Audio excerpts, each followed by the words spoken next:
Bonjour, je m'appelle Philippe. Aujourd'hui, je vais vous présenter comment créer un point d'accès Wi-Fi à partir de son ordinateur. Que ce soit un laptop ou un desktop, ça marche très bien. La seule condition sine qua non à remplir, ce serait que l'équipement choisi soit doté de la technologie Wi-Fi et que celle-ci soit fonctionnelle. Et bien, pourquoi créer un point d'accès Wi-Fi? On crée un point d'accès Wi-Fi lorsque l'on veut partager sa connexion Internet à d'autres équipements, que ce soit des tablettes, des ordinateurs, des smartphones. Dans le cas où on n'a pas de routeur Wi-Fi, de suite Wi-Fi, juste une borne RJ45 en entreprise à la maison et que l'on a à cœur de pouvoir exploiter Internet sur les autres équipements. Donc c'est super sympa de pouvoir le faire. Et bien, il y a des applications qui le font très bien. Par exemple, Connectify. Connectify est une application la plus répandue, utilisée pour pouvoir créer des points d'accès Wi-Fi de façon gratuite. Le seul bémol aujourd'hui, c'est que Connectify, il faut le lancer toutes les 90 minutes. Donc moi je trouve particulièrement que c'est super embêtant de cliquer sur un bouton toutes les 90 minutes. Donc c'est pourquoi j'ai pensé qu'il serait peut-être intéressant de pouvoir créer son point d'accès Wi-Fi avec les lignes de commande et que ça ne nécessite pas beaucoup de ressources et que ce soit super stable aussi. Donc la configuration que je vais vous montrer, ça va vous permettre de créer vous-même votre point d'accès Wi-Fi sans publicité, etc. Je vais quitter exit. Ok. Pour ce faire, je lance l'invite de commande administrateur, clic droit, invite de commande admin.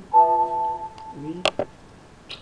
J'entre la commande SSH, VLAN 7 host, hosted network, espace mode égale allo, SSID. Ici, c'est le nom de notre point d'accès. Donc, vous pouvez mettre celui qui vous arrange. Moi, je vais mettre hotspot. Dans tout, c'est mon informaticien. Qui, c'est le mot de passe. Je vais mettre, vous pouvez mettre n'importe quoi. Moi, je vais mettre 1, 2, 3, 4, mot de passe utilisé en 2013, accompagné peut-être de A, B, C. Voilà. Ça marche, j'appuie entrée. Le mode réseau hébergé est autorisé, le SSID, etc. Bon. Maintenant, je vais démarrer ce point d'accès. Je fais netsh, VLAN, start, host, network, entrée. Le réseau hébergé a démarré. Maintenant, il y a une commande pour vérifier qu'il est bien actif. Pour cela, on fait netsh, VLAN, show, host, network. Entrée. Voilà. Donc, on va un peu essayer de décrypter. Paramètres du réseau hébergé, autorisé, SSID, nombre maximum de clients 20, c'est largement suffisant. Authentification WPA2, chiffrement CCMP. Le chiffrement CCMP, c'est la méthode de chiffrement qui a remplacé le TKIP.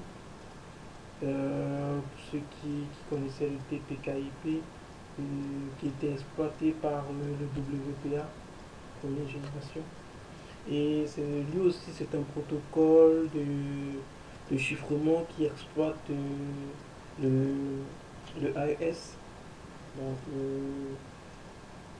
ce protocole de chiffrement par bloc AES dans une méthode d'opération de type compteur. C'est une opération de type compteur couplée à un code d'authentification par adresse MAC. Donc c'est super sympa d'utiliser ce type de chiffrement parce qu'après on peut faire du filtrage. On peut faire du filtrage par adresse MAC. Et c'est pourquoi on appelle ça CCMP Counter Mode CBC MAC Protocol. Donc un protocole de type compteur couplé à un code d'authentification par adresse MAC. En dessous ici, lorsque les utilisateurs vont se connecter, c'est ici en bas que l'on va voir ces utilisateurs. Nous pouvons continuer. On va aller, on fait exécuter, on lance l'application ncpa.cpl. Entrée. Là, on voit ici notre hotspot que l'on vient de créer. On a créé notre hotspot. Maintenant, il faudrait que l'on partage la connexion internet que nous sommes en train d'utiliser à l'heure actuelle. Et dans le cas d'espèce, c'est cette connexion que nous sommes en train d'utiliser. Donc, je vais faire un petit 3 dessus. Propriété. Partage. Autoriser d'autres utilisateurs à se connecter via connexion internet de cet utilisateur. Je l'active. Et je sélectionne mon réseau local 4 parce que c'est ce réseau local qui va être utilisé pour créer le hotspot dans tout. Connexion au réseau local 4. Je dis OK.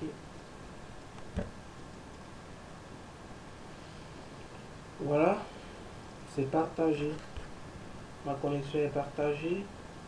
Nous allons tester tout de suite. Je prends mon téléphone.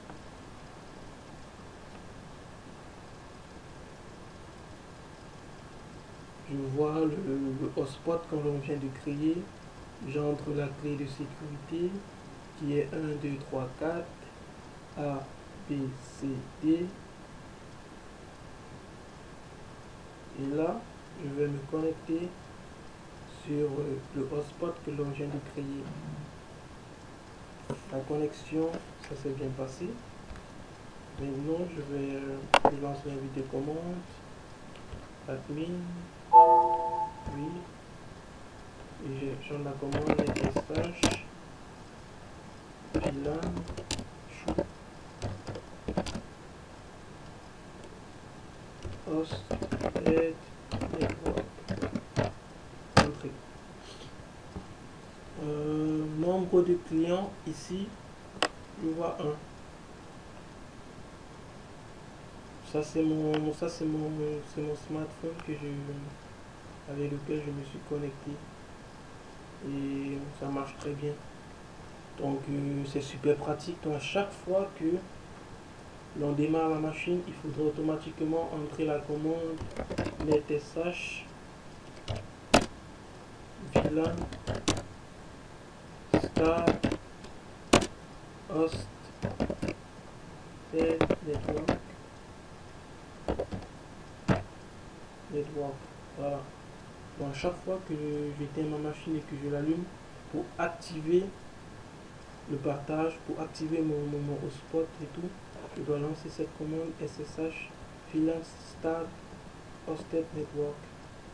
Et tout au long de ma session de travail, je vais pouvoir partager la connexion internet sans problème. J'espère que cette vidéo va vous être utile. En cas de question, vous pouvez laisser vos commentaires et vos appréciations. Très prochainement, vous allez me retrouver sur YouTube. J'ai un site internet aussi en production et dans les prochains jours, vous allez pouvoir me retrouver plus facilement. Sur ce, vous passez une agréable journée. Merci.